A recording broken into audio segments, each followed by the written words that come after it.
Welcome. I'm John Canopener. And I'm James Wang. And together we are Rock Hard. Today is a good day. It's always a good day when we watch Scream 2. Hell yeah. And we watched it.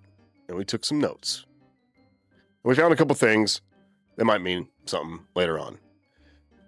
So we've been running these theories through, like, just one lens. All we have is the fucking Scream 7 trailer. Just that one trailer. That one trailer. So we've just, like, been comparing little things from the movies to what's going on in that little bit of a trailer that we got and see if there's any similarities, you know, along the way that can, like, little clues. Yes. To see what to expect. So right off the bat, Scream 2 takes place at the Rialto Theater. Mm-hmm. This is where Phil Stevens and Maureen Evans dun, dun, dun. die. This is where they die. This is like the opening scene, yeah. So when we look at the trailer in Scream 7, Mm-hmm. we have that new theater there that's playing the Texas Chainsaw Massacre. Like the Dallas or something? The Dallas Theater? Yeah. And then so I was thinking, I was like, okay, and in the Rialto Theater, Stab was playing. This is the first one. And it's opening night. Crazy. Mm-hmm. Stab didn't have a lot to do with it except for just having that theater scene. You know what I mean? Like Stab wasn't really important until like Scream 3. Yeah. You know, so I was wondering, like, is Texas Chainsaw Massacre important? So I don't know. We're gonna check that out. Yeah. Because it's on the marquee. Like, mm-hmm. And also too, like the outside of the theaters look almost kind of similar too. Like kind of. Yeah, pretty like similar. The Rialto Theater in the beginning of Scream 2, and then the Dallas Theater in the Scream 7 trailer. I don't know if that's gonna be what it's called finalized, but I'm assuming it might be. But yeah, like I might have to put up a picture, but like side by side, it looked kind of similar. Yeah. And I'm like, oh. There is something, because I'm always like, I always get weirded out when they use the same names, like Charlie in the Call and Scream 5, right? Mm-hmm. And all that shit we've talked about before.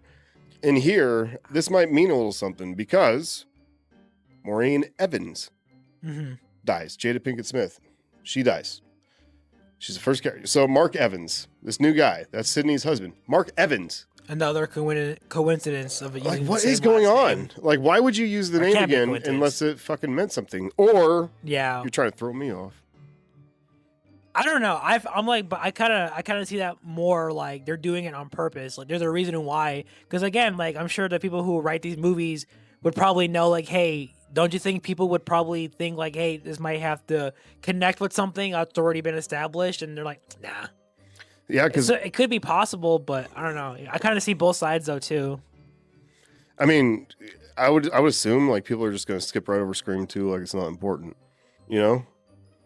That's not that would be a good trick though, is, if you want to relate it to the second movie. That is true though, yeah. Like almost a sequel to Scream 2, like what Scream 3, like so. And I'm 2.5. What we're getting at is like maybe because look at Tatum in this new one. Mm-hmm. That's Sydney's daughter. Her name's Tatum. All right. The whole motive could just be someone wanting revenge that's related to one of the people that was killed, like Phil Stevens, Maureen Evans, or Cece Cooper. Yeah. She was like Casey. These people died just because they had the same name as somebody. And somebody wanted to play copycat. So, like, it's kind of shitty. You know, that's the reason somebody's fucking, you know, sister died or, you know, whatever. It's all because of fucking Sidney Prescott. Because she didn't die in the first one. Yeah. And then Sydney now has a daughter named Tatum. And we also do have a guy named Mark. And there was a Mark before. But the Evans thing is still, like, that's too specific of a last name. So is there something going on there? I don't know. I don't know, man. Because I don't know. And that's another thing. When Randy's explaining his rules to Dewey when they're trying to figure out, like, how does this work? Because we're in a sequel or whatever. What is it? The body count's got to be bigger? Yeah, it's like, so the rule 1 is bigger body count. And then rule 2 is elaborate death scenes. And then the last one, which he, like, never finished, but he says never, ever. And then it was going to be what? And Dewey cut him off just by asking him. Yeah, and he said right before he said, if you want your if you want your sequel to become a franchise, Never, ever, ever. And then Dewey's like, just tell me who the killer is. Yeah. And he was like, well, let's look at the suspects. That whole part, like he didn't finish his rules. I don't think I've ever noticed that before. Like he didn't finish his rules. What do you guys think that last piece was? I was trying to figure out, like, what was he gonna say? But the little key phrase in here, the key word is franchise, though. He didn't say in the second movie. In the second movie, he didn't say, you know, we're in the sequel to a trilogy, which would be logical, right? He said franchise. And I'm like, is there a way for Randy to be fucking alive still? He's always wanted Sydney. This looks like it's pretty like. This could be like the end game for him. I can only love you, baby. Baby. Look at it. Look at it. You owe me. But yeah, there might be. I don't know. There's some. Like, what do you think it was? I don't know. Because, like. I was trying to, like, never, ever, ever. Bigger body count, elaborate death scenes, and then never, ever. I was thinking, like, never, ever, ever believes somebody's dead for sure or something like that. Or. I don't know. Because in here, we all know about Stu's cameo. Well, it's not. It's Matthew Lillard. Cameo. Matthew Lillard. Sorry. Lillard. Matthew Lillard's or him. He's a little cameo in the back of the party there. Yeah. He's got bleached hair and you barely see him. Here, check it out. Check it out right here. About love, respect, and responsibility. Harmonica style is okay. Anyway, he's there. And that's just fun. A fun little cameo doesn't mean shit. Or does it now? Because that could be a nice, clever little retcon if you want to say that Stu has been involved this whole fucking time. Yeah. That bam, you know what I mean? You kind of have him there. It's kind of cheatery a little bit, but it's not like you're not adding a new AI fucking person in there to be like, look, he was there the whole time, and you could watch your copy of Scream 2 and he's not there. Yeah, like this is like, no, he's there. Maybe we could use that, you know? And yeah, it would be smart. Yeah, because when Mickey's doing his big spiel and he's saying, you know, tuition's expensive. How in the fuck? And Mrs. Loomis, Nancy Loomis, paid for Mickey's college? How's bitch got money? Yeah, because like I don't even know her actual job because Debbie Salt doesn't exist, and she's not a reporter. I'm assuming. So what does she do for a living? And that looked like a nice school. That was like a Harvard-looking fucking school. So like, what the hell? Like, how does she afford like $100,000 or whatever? Just for some random psycho, you know? To go along with my plan. You know what I mean? Or is it Stu, who's got money? Stu's dad. I think I told you this yesterday, but I feel like that's probably like what it was going to be, because like we didn't like it was like I mean we all know by now like the original plan for Scream 3 was to be like Stu pulling the strings or something, you know what I mean? Like so that could have been the breadcrumbs they were doing at the time. Yeah, and maybe that's why they changed it last second, and they're like, I don't think anyone's gonna fucking question why Debbie Salt or Nancy or Mrs. Loomis was able to pay for Mickey's college tuition. But yeah, I mean, it makes more sense. Like that was the original plan, so that was like the breadcrumbs they were doing probably, and that could have been a reveal in Scream 3 had we had the one with Stu being the mastermind or something. For real, that would have been cool though. And it is strange in here that like because Stu has Matthew Lillard has a bleached hair too, almost like he's in disguise a little bit, just like Debbie Salt, aka Nancy Loomis. You know? Yeah, you know. So it's called a makeover, bitch. You